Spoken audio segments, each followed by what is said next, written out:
ప్రజలకు ఉద్యోగాలివ్వని కేసీఆర్ తన కుటుంబంలో మాత్రం అన్ని పదవులు భర్తీ చేసుకున్నారని ఆరోపించారు సీఎం రేవంత్ రెడ్డి. తాము అధికారంలోకి వచ్చాక 60,000 ఉద్యోగాలిచ్చామన్నారు. ధరణి కొందరు దొరలకు చుట్టంగా మారిందని మండిపడ్డారు. 2047 కల్లా తెలంగాణను $3 ట్రిలియన్ ఆర్థిక వ్యవస్థగా తీర్చిదిద్దాలని అనుకుంటున్నట్టు తెలిపారు.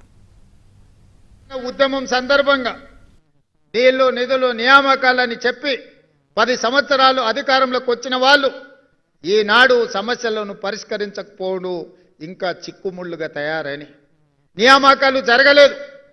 వాళ్ళ కుటుంబంలో జరిగిన నియామకాల గురించి నేను చెప్పవలసిన అవసరం లేదు. చైతన్యవంతమైన మీకు ప్రతి విషయము తెలుసు. కరీంనగర్ నిజామాబాద్లో ఓడిపోతే తక్షణమే కుటుంబ సభ్యులకు నియామక పత్రాలు అందించారు, కానీ తెలంగాణ రాష్ట్రంలో ఖాళీలో ఉన్న ప్రభుత్వ ఉద్యోగాలు భర్తీ చేయలే. గ్రూప్ 1లో 5 లక్షల మంది పరీక్షలు రాశారు. గ్రూప్ 2లో 5 లక్షల మంది అప్లై చేస్తే 2.5 లక్షల మంది పరీక్షలు రాశారు. ఎన్నో కేసులు వేసి, ఎన్ని చిక్కుముళ్ళు వేసి నిరుద్యోగ యువకుల జీవితాలతో చెలగాట మాడుతుంటే అన్ని కేసులను సమయస్ఫూర్తితో న్యాయస్థానాలలో సుప్రీంకోర్టు వరకు కొట్లాడి ఈ మధ్యలోనే దసరా పండుగ కంటే ముందు 562 మంది గ్రూప్ 1 ఉద్యోగాలు ఉమ్మడి రాష్ట్రంలో కూడా అన్ని నియామకాలు జరగలేదు. 2011లో గ్రూప్ 1 పోటీ పరీక్షలు జరిగితే మళ్ళీ 2025లో 15 సంవత్సరాలు గ్రూప్ 1 నియామకాలు జరగకపోతే ఈ ప్రభుత్వం పరీక్షలు పెట్టడమే కాదు, ఫలితాలు ప్రకటించడమే కాదు, నియామక పత్రాలు ఇదే శిల్పారామంలో 562 మందికి స్వయంగా మేమే నియామక పత్రాలు అందించినాం. ధరణి అనే చట్టం కొద్ది మంది దొరలకు చుట్టంగా మారింది. ఈ ధరణి దరిద్రం ఒక ఎంఆర్ఓను పెట్రోల్ పోసి తగలబెట్టిన చరిత్ర ఈ తెలంగాణలో ఉంది.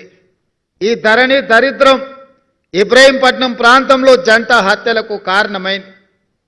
ఈ రకంగా ధరణి దోపిడీ గురించి, ధరణి చట్టాన్ని అడ్డం పెట్టుకొని ఈ భూమి మీద ఆధిపత్యం చెలాయించి దోసుకోవాలనుకున్న దొరలకు మొన్న జరిగిన ఎన్నికల్లో ప్రజలు గుణపాఠం చెప్పి బంగాళాఖాతంలో విసిరేసిండ్రు.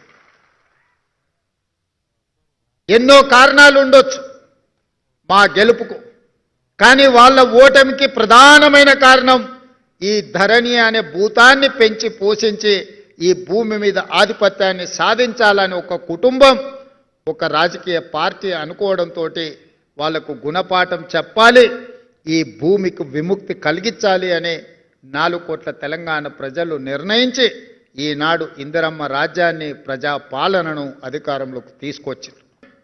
రాబోయే 2047కి 1 ట్రిలియన్, ఈ రోజు 2034కి $1 ట్రిలియన్ ఎకానమీగా, 2047కి $3 ట్రిలియన్ ఎకానమీగా తెలంగాణ ఆర్థిక పరిస్థితులను అభివృద్ధి చేయాలనుకుంటున్నాం. ఇవాళ దేశంలో తెలంగాణ రాష్ట్ర జనాభా 2.5%. దేశ ఆర్థిక వ్యవస్థలో మనం 5% ఈరోజు కంట్రిబ్యూట్ చేస్తున్నాం. ఈ 5%ని 10%కి కేంద్ర ప్రభుత్వం 2047లో $30 ట్రిలియన్ ఎకానమీగా మారాలనుకుంటుంది.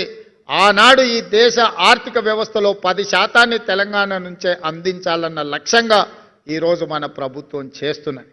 ఆ లక్ష్యానికి చేరుకోవాలంటే మీ వంతు సహకారం